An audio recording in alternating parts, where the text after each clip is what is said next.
Hello everybody. So what we're going to be looking at today are alternating series. So what an alternating series is just a series that simply alternates sign.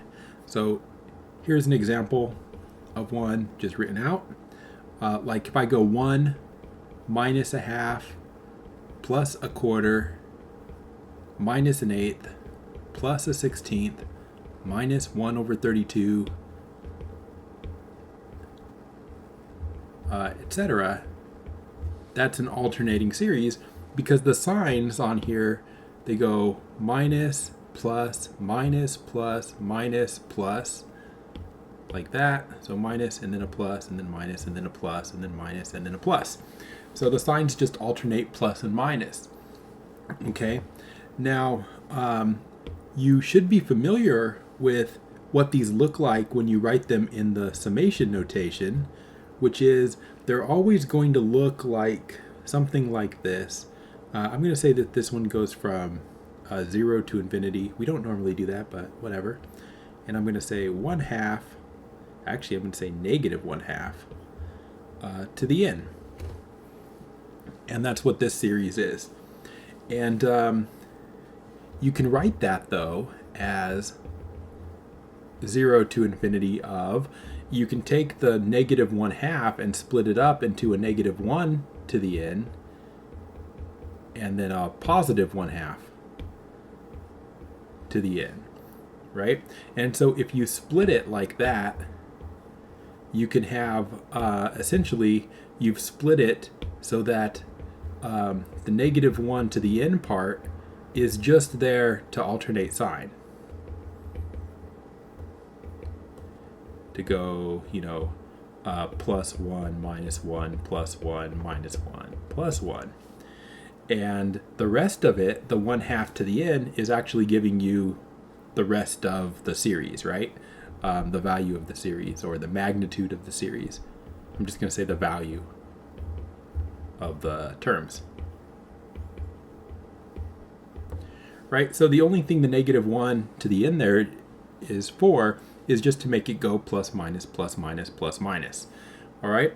And so you can actually have a definition of an alternating series just as something like this. You can just say, so if Bn is positive or 0, no, you know what? I want it positive. If Bn is positive, then a -1 to the n, Bn, I'll say 1 to infinity, and actually I should say, and -1 to the n plus 1, Bn, are alternating series.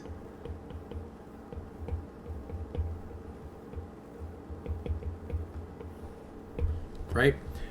So basically what you're doing is you're just saying, this part here, the Bn is positive, so the Bn doesn't alternate sign, but the -1 to the n, right, the -1 to the n, or the -1 to the n plus 1, that part does alternate sign. So you can write any alternating series in this form where you split it up into the part that goes plus minus, and the part that doesn't. Okay, and that's what an alternating series is. Now, if you take a look at an alternating series, the terms look like this. So let's see, let's plot for an alternating series. I need an example. What kind of example should we have? Maybe the one that we just wrote, huh? Let's do that one. So let's say we're looking at 1 minus a half plus a quarter minus an eighth plus a 16th, ... right? We can make two kind of plots out of this series just to look at. And, we're not doing anything with them really, but just to give you an idea of what's going on here. Oh, actually, hold on. What am I doing? Forgot that this was an alternating series for a second there. So if I make a plot here, and let's say we go like put 1 up here. Wait, actually no, put 1 right here, and then negative 1 right here. So this is negative a half. This is positive a half. All right, and then let's just go like 1, 2, 3, 4, 5. That's going to be, definitely good enough. If I plot the ANs, right? If I plot the terms here, so like if this is, summation AN, then let's plot them. So the first term is 1. So that's up here, 1 comma 1. And then the next term is negative 1/2. So that's down here, 2 comma negative 1/2. The next one is positive 1/4. That's right here. And then the next one is negative 1/8, which is going to be right here. And then positive 1/16, which is going to be about like this. And then the next one's going to be even closer to 0, right? So it kind of zigzags here, right? Like it starts out positive, and then the next one is below 0, and then the next one is above, and then the next one is below, and then the next one is above, and the next one is below, and so on, right? That's what the A's do. So like A1, A2, A3, A4, A5, A6. That's what they do. So they just go plus and minus 1. Now, something else I want you to see, though, is what happens to the partial sums. So the partial sums, remember partial sums are adding up terms. So like the first partial sum, S1 is just 1. And then the second partial sum is 1 minus a half, which is a half. And then the third partial sum is 1 minus a half plus a quarter, which is 3/4. And the fourth partial sum is that minus an eighth. So hold on here, getting out a calculator. 3/4 minus 1/8, 5/8. But yeah, we can write that, 5/8. S5 is going to be, we need to add a 16th to that. Oh no, I typed it in wrong. Plus 1/16. Okay. 11/16. S6, this will be the last one. 21/32.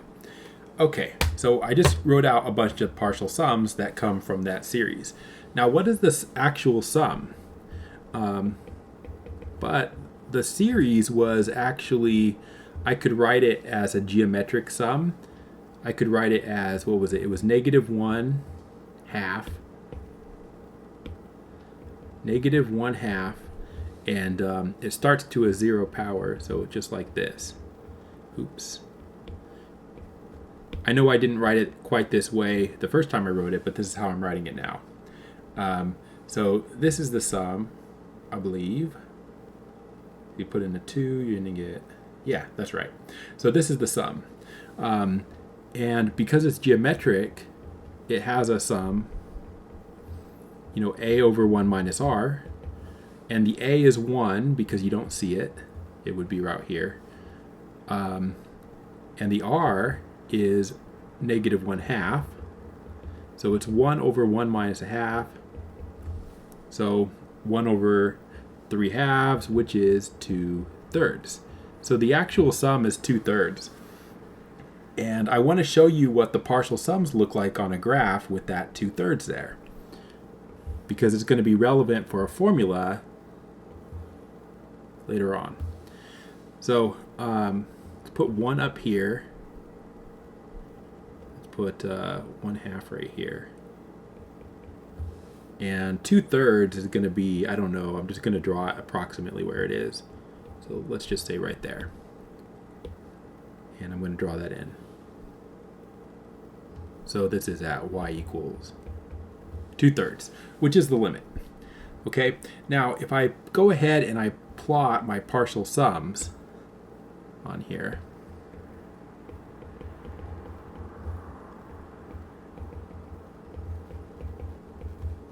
S1, S2, dot, dot, dot. So like 1, 2, 3, 4, 5, 6. Okay, let's plot them. So what's the first partial sum? The first partial sum is 1. So the first partial sum is 1, so up here. The second partial sum is 1/2, so that is here. The next partial sum is 3/4, which I didn't mark on here, but it's about here. The next one is 5/8, which if I do 5/8, as a decimal, that is 0.625, so it's below 2/3, about like that.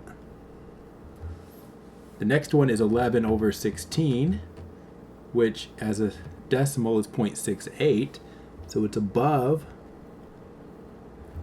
And then the next one must be below. 21/32 is below the line. And so the same sort of thing happens on the partial sums.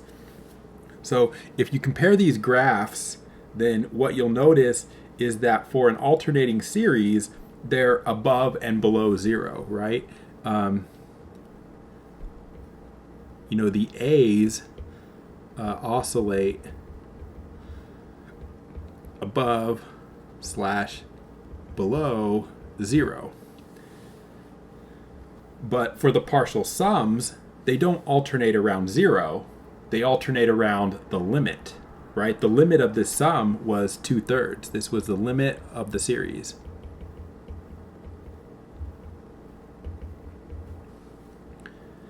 And so you see here that they oscillate, the partial sums, the S's, oscillates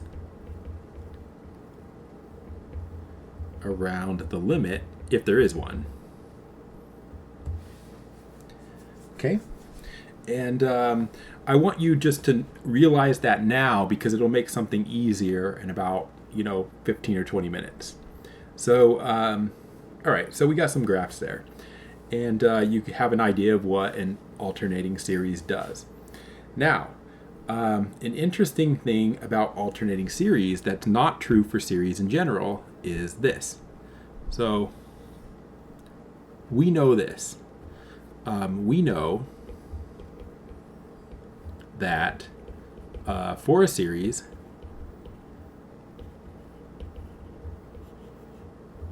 like AN, that the series, that the terms can go to 0,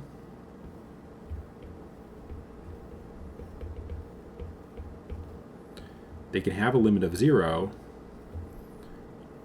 and the series still might diverge.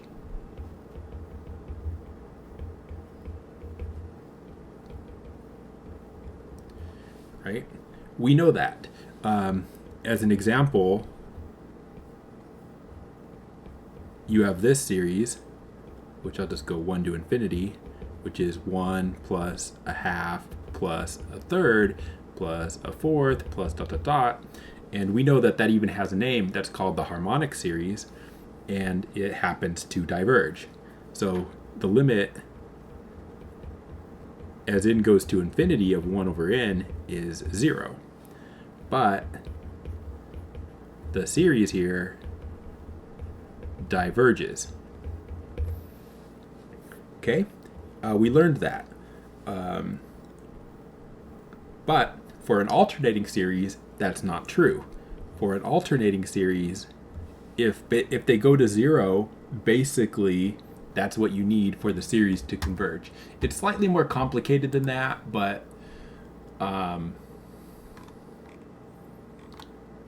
it's basically that. So here's what you need. So this is going to be the alternating series test.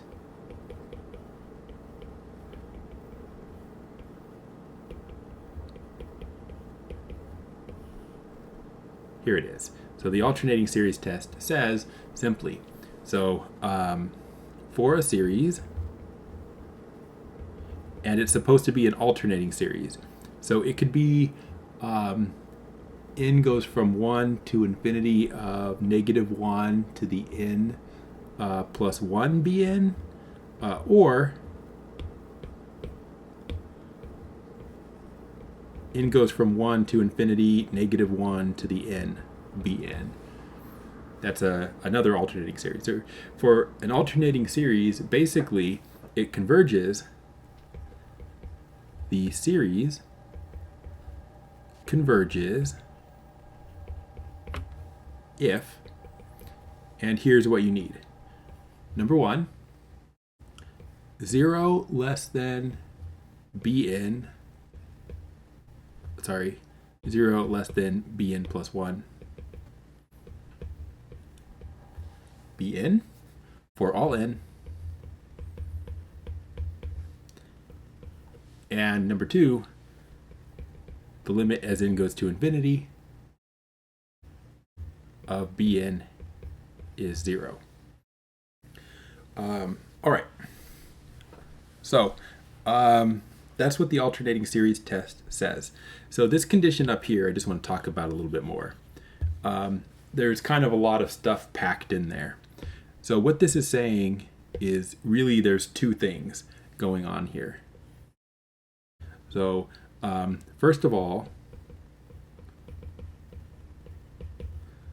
you have, according to this, 0 is less than bn. So that's saying that the bn's are positive.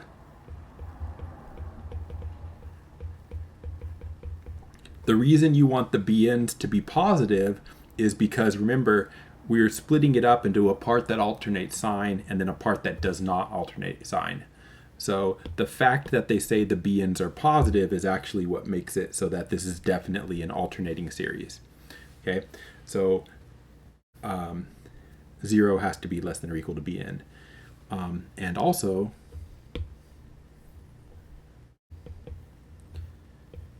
the bn plus 1 is supposed to be less than bn. And what that's saying is that the b's are going down. They're getting smaller, right? Because like this is, for example, if n is a 3, then n plus 1 is a 4, right? And you would be saying that b4 is less than b3. So b4 has to be less than b3, b5 has to be less than b4, b6 has to be less than b5, and so on. So what this is saying is that the terms in the series are decreasing,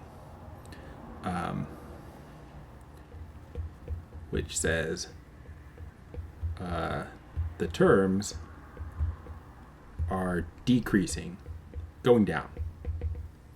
All right, so that's kind of packed into that first rule there. But the thing is that if you have the limit of the bn's 0, so if the bn's are going to 0, they're probably going to be decreasing because they're positive and they're going to 0. So if they're positive and they're going to 0, basically they're going to be decreasing. And so you don't really have to actually worry about that first condition very much at all. Okay, so the idea behind this is actually pretty simple. It looks complicated, but it's not. So the idea is very simple. Basically,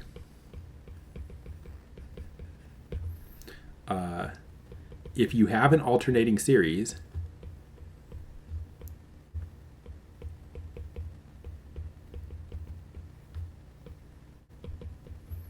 and the terms are going to 0,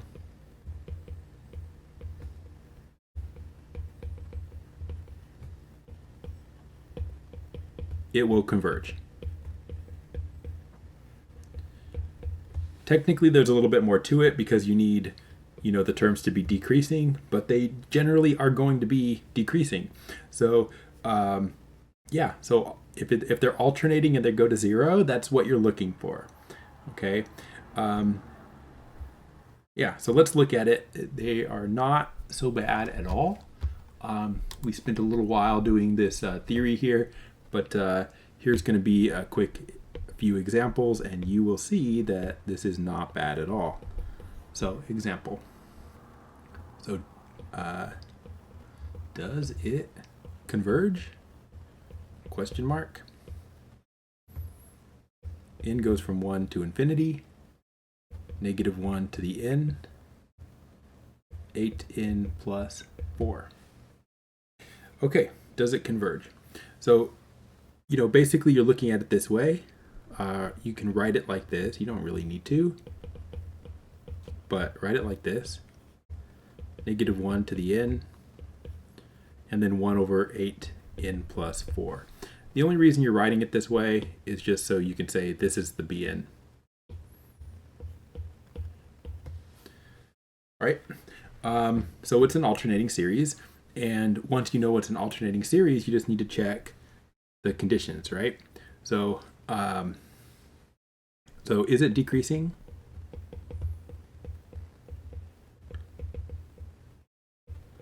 That means if you put in a bigger number for n, is it smaller? Yes. Bigger n means smaller number. I'm not going to write it out in symbols, but 1 over 8n plus 4 is true, is getting smaller. And then the second thing you need to do is do that limit.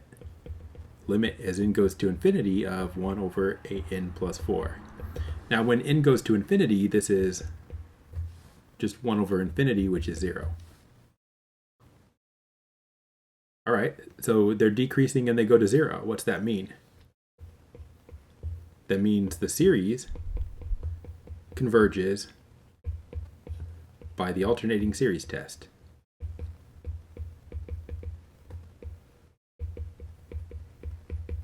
Just like that.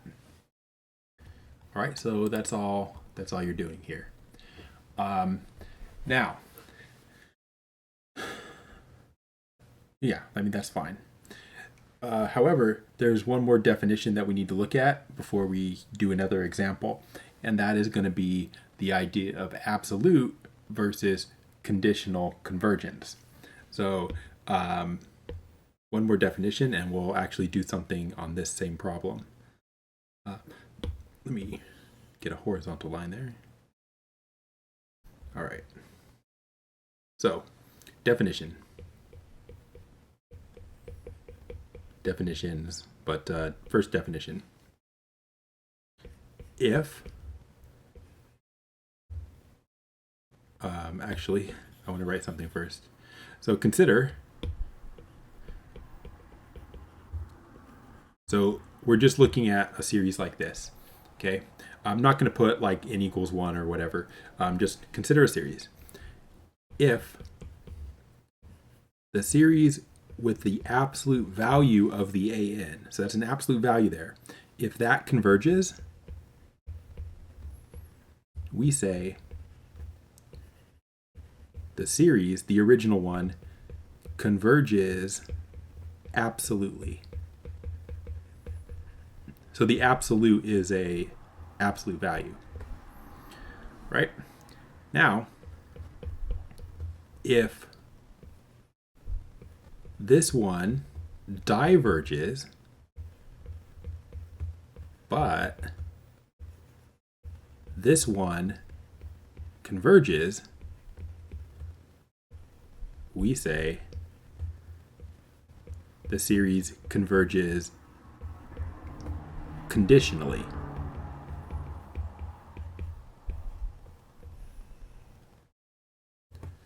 Okay? So if you take the absolute value and it converges, we call that absolute convergence. If the absolute value diverges, but without the absolute value it converges, then we say that it converges conditionally. So the condition is you can't take the absolute value of it, basically. And so those are just definitions. And now you might be thinking, well, what about the opposite? What if this one right here converges and this one diverges? Well, that actually can't happen. So there's a theorem, which I'll just write. I'm not going to prove it at the moment, but theorem, if it converges with the absolute value,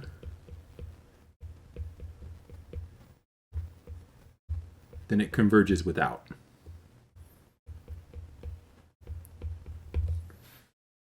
All right, so there is no case where, there's no case where this is converges and this is diverges. It's impossible for that to happen. Okay, now that's what I just wrote here is the idea for absolute convergence. So let's apply that to our previous problem now. So the previous problem was this.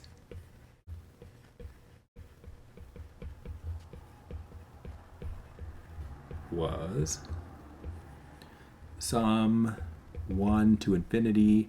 I was writing it this way. There was no plus, it was just n, and then it was 1 over 8n plus 4. Right, that was that problem. Okay, and we discovered that it converged by the alternating series test. So this series, -1 n 1 over an plus 4, converges by the alternating series test.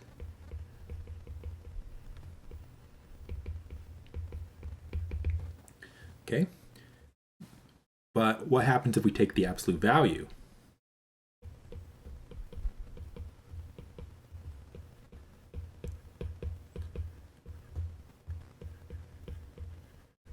Now think about what's going to happen if you put an absolute value on this. All that's going to happen when you take the absolute value is it's not going to alternate sign anymore. That's it. So like this part right here, that's alternating sign, that part goes +1 -1 +1 -1. If you make it, if you take the absolute value, it's just going to be +1 +1 +1 +1. So you're just getting rid of the alternating sign. So that's all the absolute value does. So the absolute value just drops the alternating part.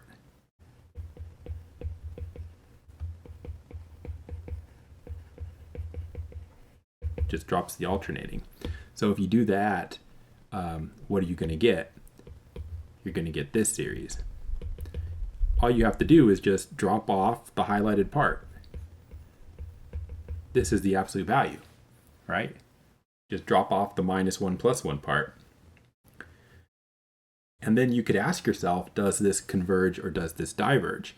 And this is where you have to remember what we did in the previous section regarding the comparison tests. Okay, so what we should be able to do is we should be able to look at this and say, this series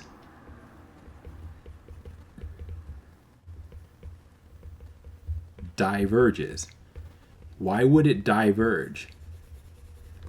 The reason it diverges is because it's like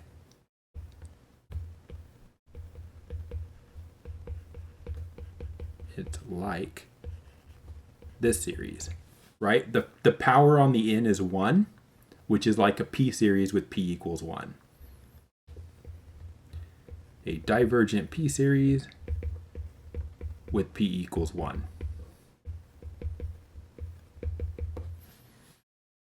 Okay, so what do we get here?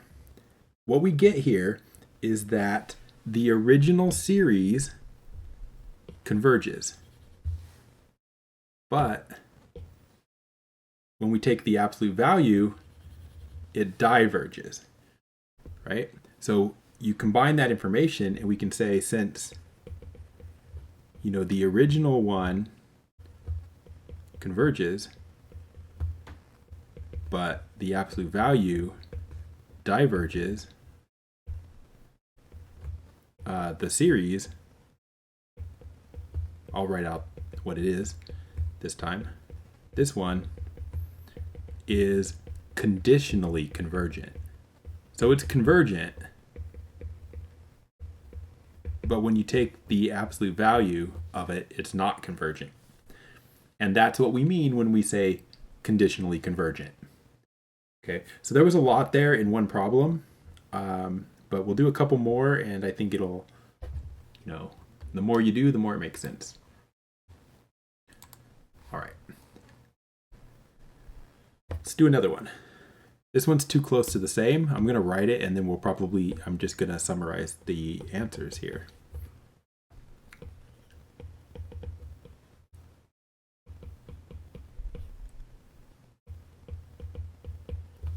Okay.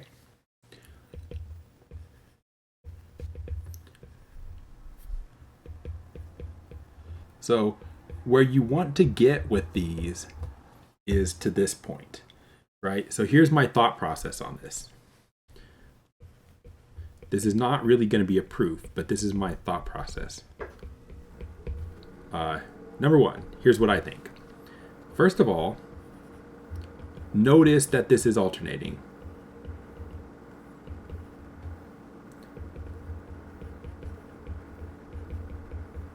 So this is alternating, right? I can look at the 1 over 3n plus 18. 1 over 3n plus 18, I can see that that's going to decrease, and I can also see that it goes to 0.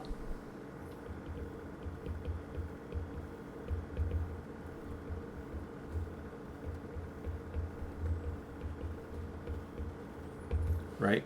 If you don't know that, then you can take a limit or something to test it, right? Like limit into infinity of 1 over 3n plus 18 is going to be 1 over infinity, which is 0, and so on, right? But I didn't even want to write this because I shouldn't have to look at that, and I should just be able to look at this and say, yeah, that's decreasing and it goes to 0. Right? Well, what's that mean if it's decreasing and going to 0? That means that the series converges by the alternating series test.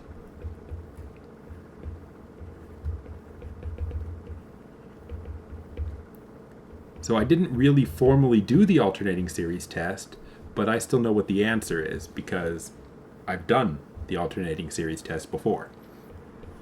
So that's what I think first. I look at it and go, yep, that's a convergent alternating series, all right. Then what I do is I think about the absolute value.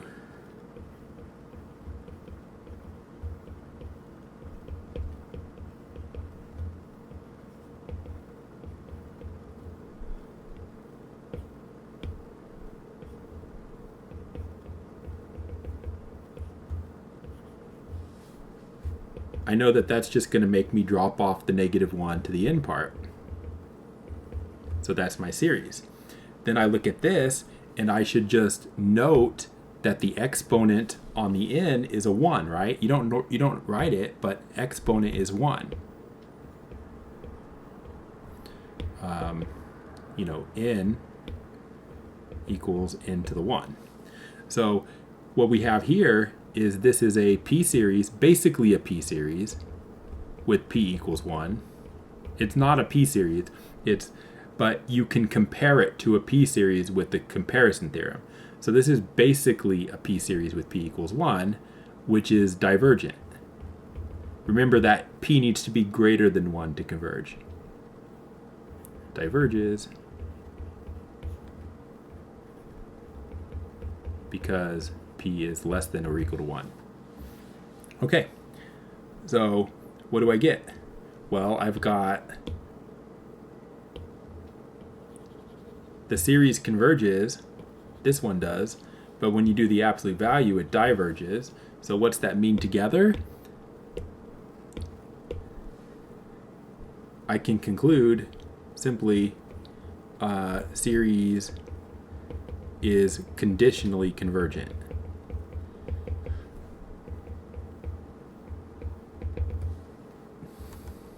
Okay.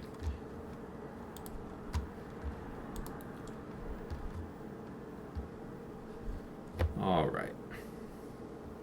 Let's do a couple more of these. Different types of things now are going to start happening.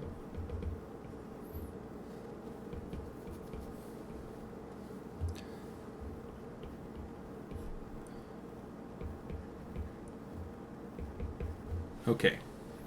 So again, same type of problem. So I look at this, it's alternating, right? So I go alternating series.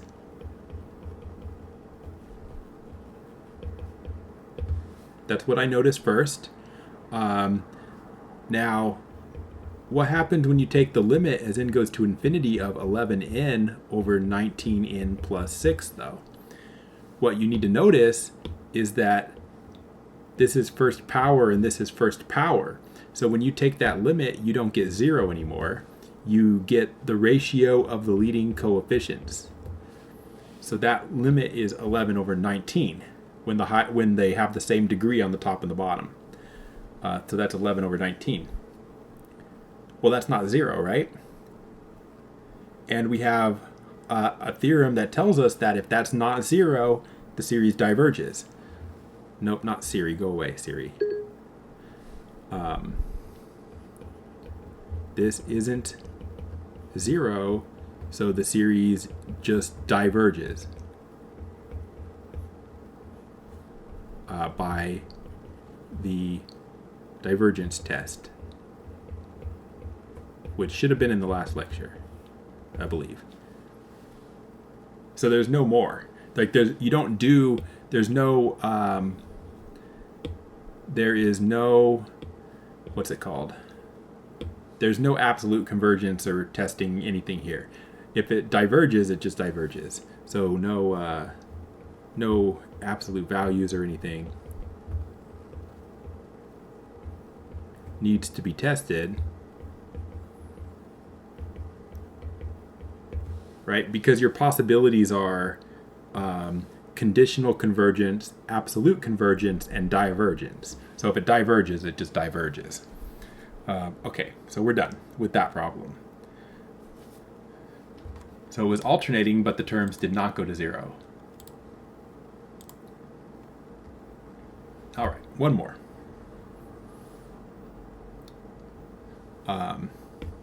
Actually, I'm doing one that's not even a real question, but doing it anyway.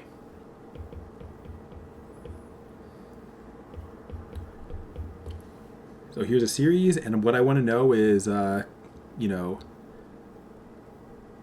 absolute, conditional, or diverges. Those are my three choices. Okay. Now again, we're going to do this the way we've done a couple now. So first thing I want to do is just, we recognize that this is an alternating series based on, the -1 to the n. So this is alternating. Now we need to look at that 1 over 4n to the fourth. Now 1 over 4n to the fourth is decreasing because if you put in a bigger number in for the n, it's going to go down, right? Bigger n, smaller fraction. So that means it's decreasing. Also, if you do the limit as n goes to infinity of 1 over 4n to the fourth, that's 1 over infinity, which is 0. So it's decreasing and the limit's 0. What's that mean? It means it converges.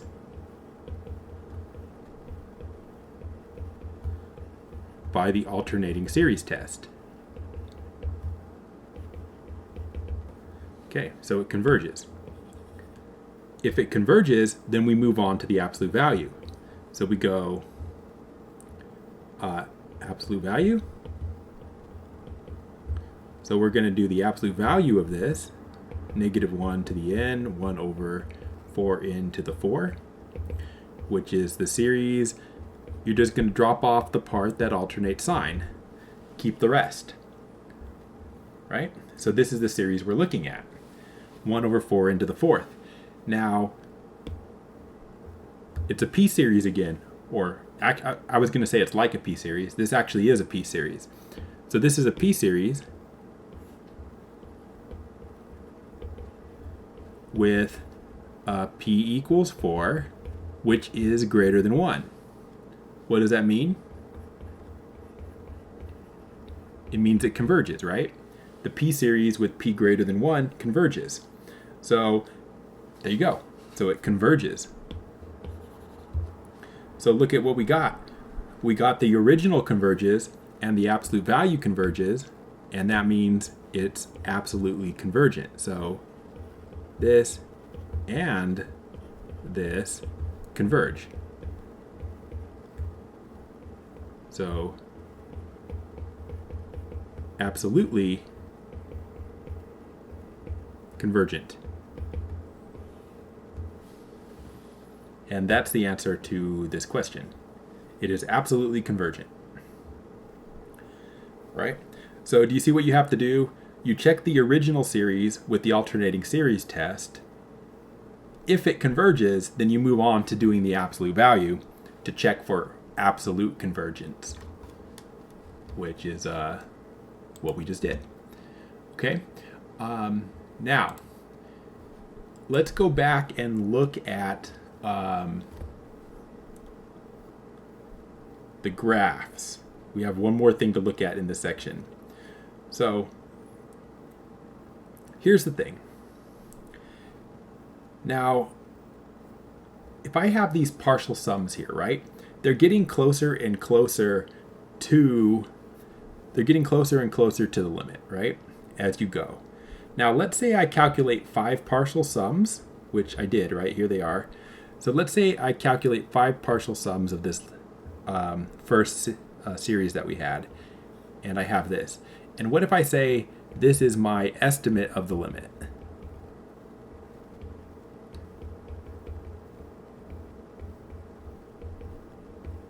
Right? Let's say I don't know the formula. I don't know that the limit's actually 2/3. So let's say I calculate 5 terms, add them up, I get 11 over 16, and I say that's my limit. Then I would have this number right here as my limit, but the actual limit is a little bit smaller, right? And what we want to do is we want to say, like, if you take 5 terms of the series to approximate your limit, how far off could you be? And the idea is going to be this. I'm going to write it all out, of course, momentarily. But because you know that you have one term above the limit, and the next term is below the limit, right? That means that this distance right here,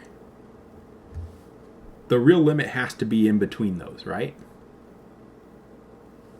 Because one's above the limit and one's below the limit. So between any 2 partial sums, so like this one and this one, you know that the actual limit has to be between them. So between any 2 terms, the real limit is between them for a convergent alternating series. Okay?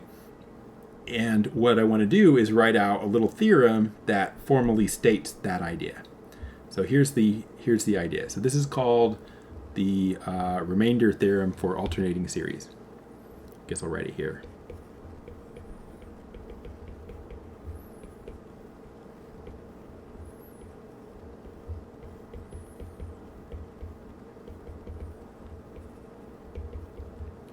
Remainder theorem for alternating series. So, consider an alternating series that converges.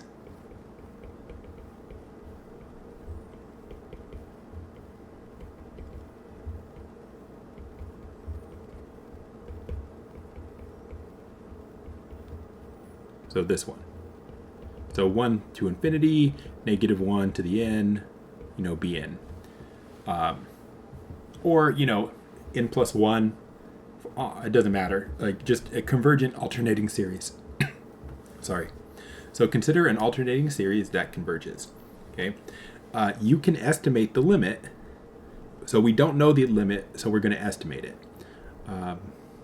If you don't know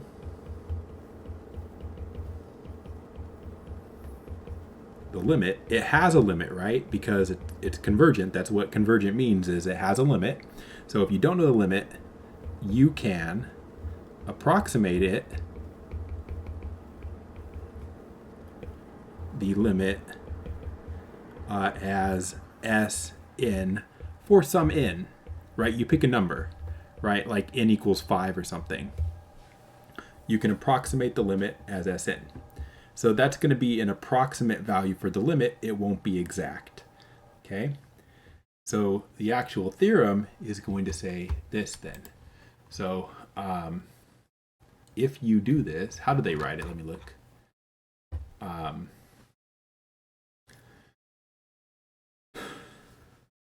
if the actual limit is L,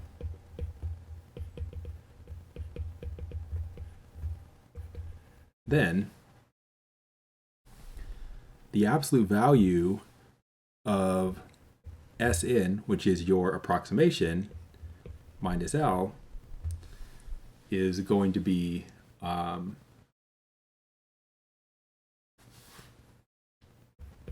equal to, actually it's not going to be equal, it's going to be less than or equal to, no, it is, sorry, is going to be equal to something that we call Rn, which actually I'm using uppercase, sorry. So Sn minus L is going to be what we define to be Rn, which we call the remainder.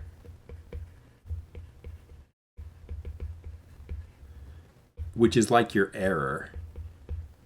Okay, so Sn minus L is the remainder, and this is the remainder theorem. You're guaranteed that the remainder is going to be less than Bn plus 1. Okay, now why is the remainder less than B plus 1? So remember, the remainder is just the error, and on this graph here, like, if this is where I stop, right? Like let's say that this is my approximation, right? Then what you're going to do is you're going to calculate the next term in the sequence, one term after this. And one term after this is going to be this distance. Is going to be the Bn plus 1. That's going to be the Bn plus 1. That distance from the one pink dot to the other pink dot, that's Bn plus 1. And you know that that has to be your maximum error because you can see that the green line has to go between those two pink dots, right? This pink dot and this pink dot. And so that's it. Ooh, no. Okay. So that's the idea. And this is a very, very easy theorem to apply. It just sounds maybe a lot here because of all the symbols and absolute values and stuff. But it's actually very straightforward. So what it's telling you is, if you, like, example, before we do a real example, if you say that the limit, that you don't know the limit, so let's say the limit is approximately S5, so you calculate S5, then you know your error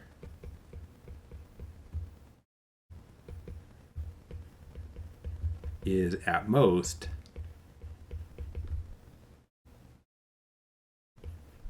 B6. So if you stop at S5, then the next term, which is B6, that's your maximum error. All right, let's do a problem. Make it concrete using numbers here. Okay, so here is I was going to say here's an example, but I didn't give you an example. Okay, here's an example. Here it is. Example. Here's my series, 1 to infinity, -1 to the n over 7 n to the 4th. Okay, which is, I'm going to write it this way, 1 to infinity, -1 to the n, 1 over 7n to the 4th. Okay, so it says, using Sn to approximate the limit, the series, sorry, that's not quite true. They put a number there. Using S6 to approximate the series, find a bound on the error R6. Okay, so It's very, very, very easy. Here's what you do. By the theorem,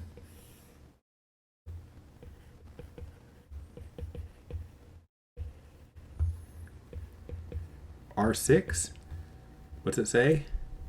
We're just writing this. Is going to be less than Bn plus 1. So less than B7.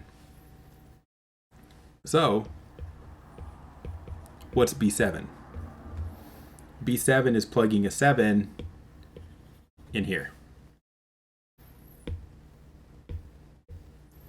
So you just go 1 over 7, 7 to the 4th.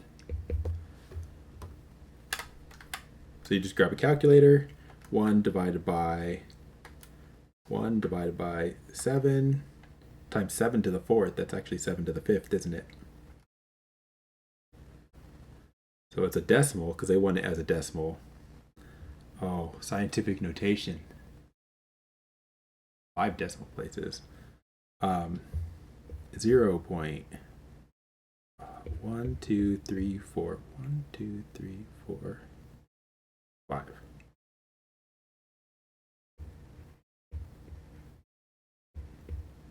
.595, but to 5 decimal places, that's 0.00006. All right, that's it. So that's actually very accurate, right? If you did calculate the partial sum to 6, if you added up the first 6 terms, that would actually be within 0.0006 of the true full sum for the entire series. Okay, and that's what the remainder theorem says. Let's find another one.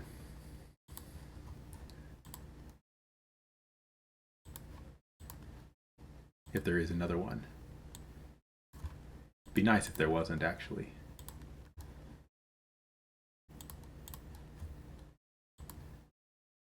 I think we've done them all, actually.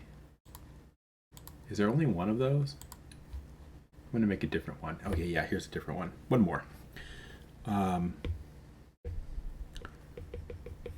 Example. Using S6 to estimate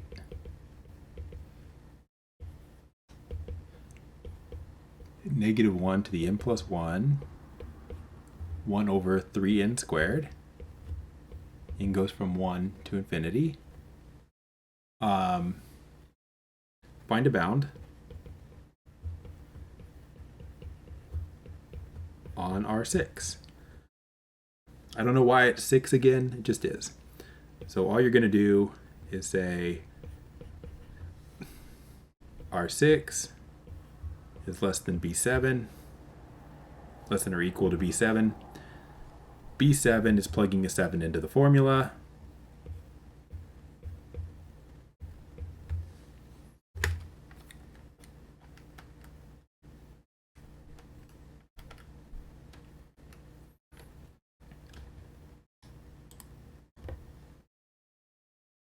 And then you calculate that, that's 0.0068. 0. All right. Yeah, so that's really easy. And you should understand what it means, right? Which is if you actually added up the first 6 terms, which we did not do, but if you did add up the first 6 terms, then this would be how far off you might be from the full sum. All right. So I think this is it. This is it. All right. So that's this lecture. Good luck with this, and I'll see you later.